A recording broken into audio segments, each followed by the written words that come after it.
आज हम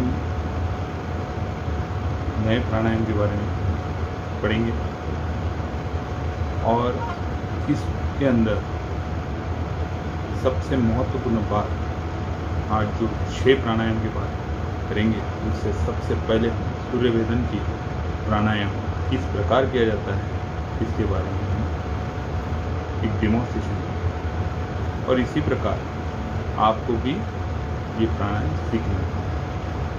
तो सबसे पहले हम सूर्य वेदन प्राणायाम के बारे में किस प्रकार प्रक्रिया है सूर्य वेदन प्राणायाम की, ये बारे में हम बताते हैं। हमारे सूर्य नाड़ी जो होती है वो हमारे राइट नोस्ट्रिल होती है, जिससे हमको इनहेल करना है। उसके पश्चात जालंधर बंद लगाकर पूरा कुंभक करना है। कुंभक के पश्चात हमको राइट नोस्ट्रिल से एक्सेल करना है, श्वास को छोड़ना है। जब हम एक्सेल करते हैं तो हमारा पेट को थोड़ा सा कॉन्ट्रैक्शन यानी उड़ियान बंद लगाने का प्रयास करना है।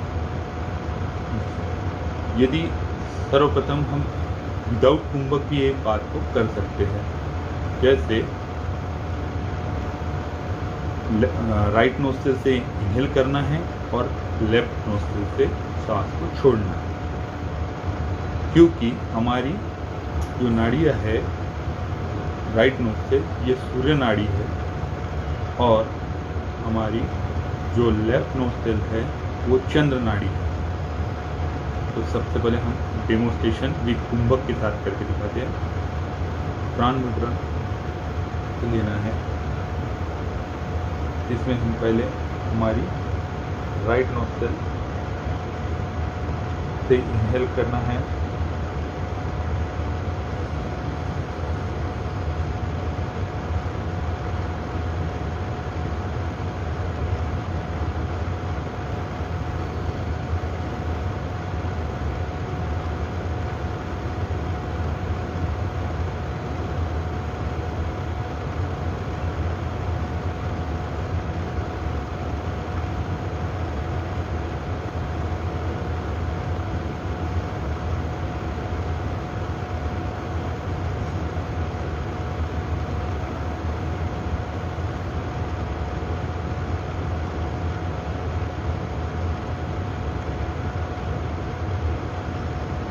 ये प्राणायाम हम जब करेंगे तो सबसे पहले अपनी जो बैठक है, जो आसन है, सुखासन में बैठना है, रीढ़ की हड्डी सीधी, पद्मासन या सिद्धासन, धनात्मक आसन में बैठना है, जिससे हमको कंफर्टेबल पोस्चर होना चाहिए। ये प्राणायाम हमें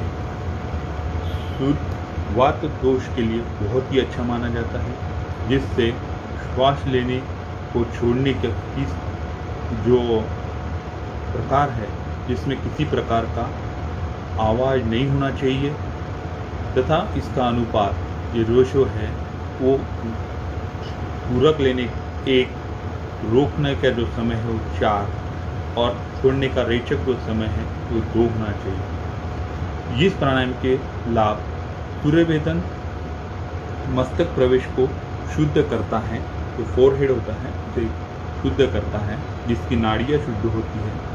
इसी प्रकार वात संबंधित रोगों को नष्ट करता है, उदर की कुर्मी दोषों को भी दूर करता है, पचन क्षमता बढ़ाता है, मन एकाग्रता के लिए उपयुक्त है तथा श्वास क्षमता बढ़ाता है, अपनी ब्रीदिंग कैपेसिटी को बढ़ाता है। तो इसी प्रकार आपने हर रोज 5 या 4 राउंड डेली करना चाहिए, जिनका वात जो 3 प्रकार के होते हैं, वात पित्त कफ, उसमें जिनको वात प्रकृति के लोग होते हैं उनने ये प्राणायाम जरूर करना है, इससे आपको 100% इसके लाभ मिलेंगे। अभी हम दूसरा जो प्राणायाम है जो सीखने वाले हैं वो है उज्जयी प्राणायाम। उज्जयी यानी एक आगे बढ़ना, जिसे यश कहते हैं। हम आगे बढ़ते चले जाना, यश, जिसमें स्वामी कुबेरानंद ने आगे बढ़ते चले जाने वाला मार्ग इसी को बोला है। लोनावाला के जो स्वामी विवेकानंद ने जो कबीरधाम संस्था स्थापन की, उनके प्राणायाम ये पुस्तक में आगे की तरफ यश प्राप्त करने के लिए उज्जयी ये नाम से जाना गया है। तो उज्जयी ये प्राणायाम का महत्व क्या है? वो सबसे महत्वपूर्ण है जो है मन को शांत और सादा रखता है तथा अपना जो रक्तचाप होता है, ब्लड सर्कुलेशन, ब्लड प्रेशर, उसको नॉर्मल स्थिति में रखने के लिए महत्वपूर्ण ये उज्जयी प्राणायाम का माना जाता है। तथा कंठ दोष, कफ दोष, जो जिन लोगों का प्रॉब्लम्स होता है उन्हें ये प्राणायाम जरूर करना चाहिए, जिसके लाभ मिलने का काफी महत्वपूर्ण है। तो ये प्राणायाम किस प्रकार करना चाहिए? तो इसके लिए सबसे पहले हम कोई भी ध्यानात्मक आसन में बैठना चाहिए, जैसे पद्मासन है, सिद्धासन है, स्वस्तिकासन है या वज्रासन है। इसमें हम सर्वप्रथम बैठना चाहिए। इसकी प्रक्रिया कैसी है? तो हमने दोनों नासिका से ब्रीदिंग इनहेल करना है, जिसमें घर्षण युक्त आवाज होना चाहिए, और उसके पश्चात नासिका बंद करना चाहिए। नासिका बंद करने के पश्चात अपना जालंधर बंद लगाना चाहिए, जिससे हमारा कुंभक लगना चाहिए। कुंभक अपने श्वास रोकने की क्षमता अपने जितनी शक्य है उतनी ही करें, जोर जबरदस्ती किसी भी प्रकार का नहीं होना चाहिए। अनुपात पे ध्यान रखते हैं। सपोज हमने 5 सेकंड यदि ब्रीदिंग करते हैं तो 20 सेकंड रोकने का प्रयास कीजिए और 10 सेकंड छोड़ने का प्रयास कीजिए। छोड़ते समय हमारा जो ब्रीदिंग है दोनों नासिका से छूटना चाहिए। तो ये डेली हर रोज अपने प्राणायाम के अंदर बहुत ही महत्वपूर्ण है उज्जयी प्राणायाम। तो कुछ सावधानियां बरतनी चाहिए इस प्राणायाम से। घर्षण युक्त आवाज करते समय एक गति से चालू रखना चाहिए, जबरदस्ती से इस प्रकार का कोई भी प्रकार नहीं करना चाहिए। तथा घर्षण युक्त आवाज करते समय हमने आंखें बंद रखना चाहिए। ध्यान अपना आवाज पर ध्यान देना चाहिए। उसी के पश्चात जिनको ब्लड प्रेशर का प्रॉब्लम्स है उनने कुंभक नहीं करना चाहिए, यानी ब्रीदिंग होल्डिंग नहीं करनी चाहिए। तथा इस प्राणायाम के कुछ लाभ है जो हठयोग प्रदीपिका के 2nd चैप्टर में दिए गए हैं, जिसके कफजन्य जो प्रॉब्लम्स वाले जो लोग होते हैं उनके लिए ये बहुत ही महत्वपूर्ण अभ्यास है उज्जयी। जिसको कंठ दोष है उनके लिए भी यह अभ्यास उज्जयी प्राणायाम महत्वपूर्ण है। तथा जिनका ब्लड प्रेशर नॉर्मल नहीं है उनका नॉर्मल लाने के लिए यह अभ्यास महत्वपूर्ण माना जाता है। तथा जिनको तान तनाव रहता है उन लोगों ने मन को शांत रखने के लिए इस उज्जयी प्राणायाम करना चाहिए। तो ये सब, तो हम आगे बढ़ते हैं कि ये प्राणायाम किस प्रकार किया जाता है और इसकी प्रक्रिया हम देखेंगे। सबसे पहले हम आंखें बंद करेंगे, रीढ़ की हड्डी सीधी रखेंगे,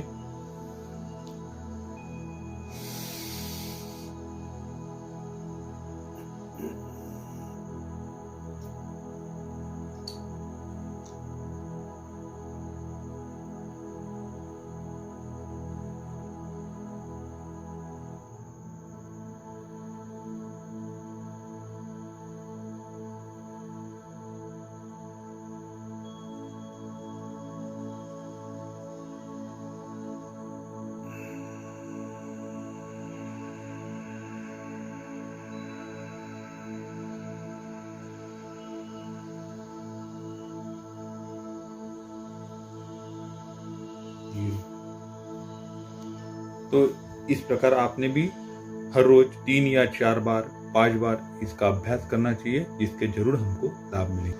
हम तीसरा जो प्राणायाम पढ़ने वाले हैं इसके अंतर्गत शीतकारी है।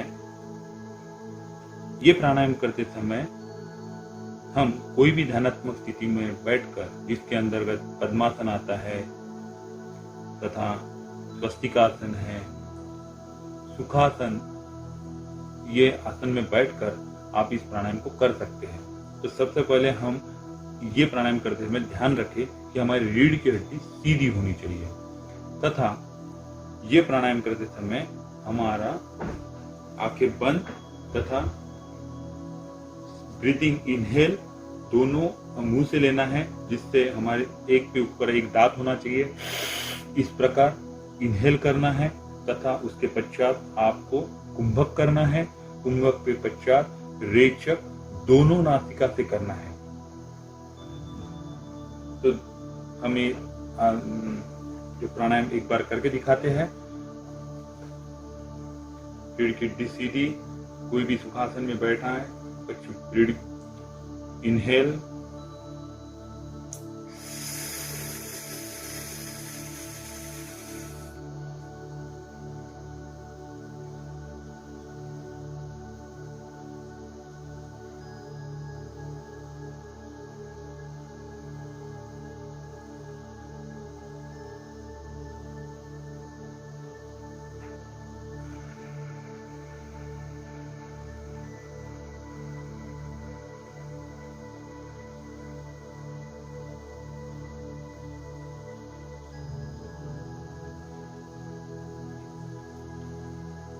तो इस प्राणायाम के शीतकारी प्राणायाम के हम लाभ देखेंगे।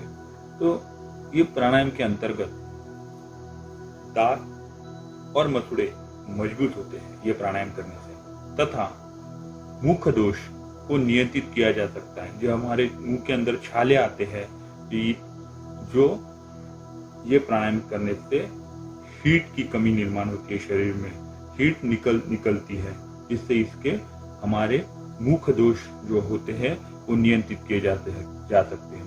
तथा ये बहुत ही महत्वपूर्ण प्राणायाम है। हमें इस प्राणायाम के कारण हम आलस आना दूर हो जाता है, उत्साह निर्माण हो जाता है, बनी रहती है, तथा शरीर में गर्माहट की कम करने के लिए ये प्राणायाम अति महत्वपूर्ण माना जाता है। तो आप जरूर इस प्राणायाम को कीजिए और इसमें ये डेली 2 या 3-4 बार राउंड करना चाहिए। जब हम प्राणायाम का अभ्यास करते तो ये जरूर शीतकारी प्राणायाम आपने जरूर। हम चौथा प्राणायाम के बारे में अभी बातचीत करेंगे। इसका नाम है शीतली प्राणायाम। शीतली, शीत, ठंडा, इससे अपने को थोड़ा सा आभास होता है कि इस प्राणायाम का अभ्यास शीतली से। तो ये किस प्रकार किया जाता है इसके बारे में सबसे पहले हम बातचीत करते हैं। तो हमारे 2 जीवा है, उसके एक उंगली बनाकर छोटी सी फोटो को नली बनाना है फोटो से, और धीरे धीरे पूरक कहना है, इनहेल करना है, तथा एक्सेल करने के पहले हम इसको पूरा ब्रीदिंग इनहेल करने के पश्चात पूरा ब्रीदिंग अंदर की तरफ रखने के बाद कुंभक करेंगे, जिसमें जालंधर वन हम लगाएंगे। जालंधर वन का प्रयोग कर सकते हैं, तथा उसके पश्चात रेचक ये दोनों नासिका से होगा। तो ये अभ्यास 2 या 3 बार आपने करना चाहिए। सबसे पहले हम इसका डेमोन्स्ट्रेशन के बारे में बात करते हैं। तो कोई भी ध्यानात्मक स्थिति में बैठिए, जिसमें पद्मासन या स्वस्तिकासन में बैठ के, सुखासन में बैठ के, वज्रासन में बैठ के, आंखें बंद रहेंगे, रीढ़ की हड्डी सीधी,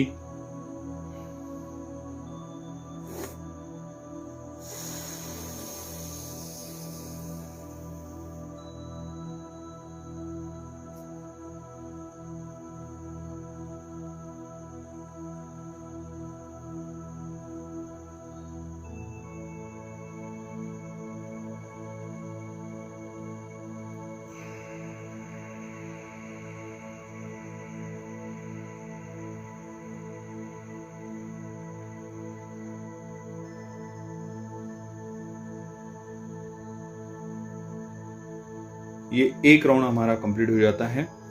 तथा इस प्राणायाम के कुछ लाभ के बारे में बताता हूं। ये प्राणायाम करने से शरीर में ठंडापन महसूस होता है, जिससे हमको कूलिंग इफेक्ट मिलते हैं, परिणाम प्राप्त होते हैं। शरीर की गर्माहट कम करने के लिए इस प्राणायाम का प्रयोग होता है। तथा पित्त विकार होते हैं उनके वो दूर करने के लिए ये प्राणायाम का अभ्यास महत्वपूर्ण है। तथा जिन लोगों का ब्लड प्रेशर नॉर्मल नहीं रहता उनके लिए ये प्राणायाम महत्वपूर्ण माना गया है। तो आप भी इस प्राणायाम का अभ्यास कीजिए तथा इसका अनुपात 1:4:2, जिनका ब्लड प्रेशर नॉर्मल नहीं रहता हरदम, उनने विदाउट कुंभक भी अभ्यास करना चाहिए। 1 और 2 के अनुपात रेशो के अंतर्गत इसका अभ्यास करना चाहिए शीतली प्राणायाम का। धन्यवाद।